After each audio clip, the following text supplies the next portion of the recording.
ગાડી જો જે ચડી ગઈ છે ડિવાઈડર ઉપર, સરપંચ સાહેબની હોટલની સામે. હા મિત્રો, કેમ છો? તો મીરાદરાજમાં સખત વરસાદ પડ્યો અને એના કારણે મીરાદરાજના અંદર ફૂલ પાણી ભરી ગયા છે. તમને સ્ટાર્ટ કરનારા મીરાદરાજ કહેવાય ને ત્યાંનો નજારો બતાવો.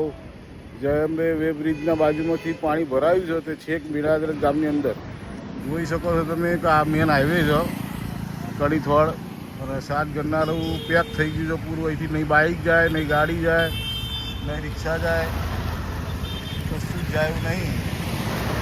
ફૂલ પાણી ભરાઈ ગયા છે. જો પેલો ભાઈ અંદર, તમને ઝૂમ કરીને બતાવું, દેખાય છે તમને? જબરજસ્ત પાણી ભરાયા છે સખત. મેન રોડથી તે છેક ગામની અંદર ફૂલ પાણી, ફૂલ જબરજસ્ત વરસાદ પડ્યો છે. અને અહીંયા આગળ કંઈક એક ગાડી છે જે ચડી ગઈ છે ડિવાઈડર ઉપર.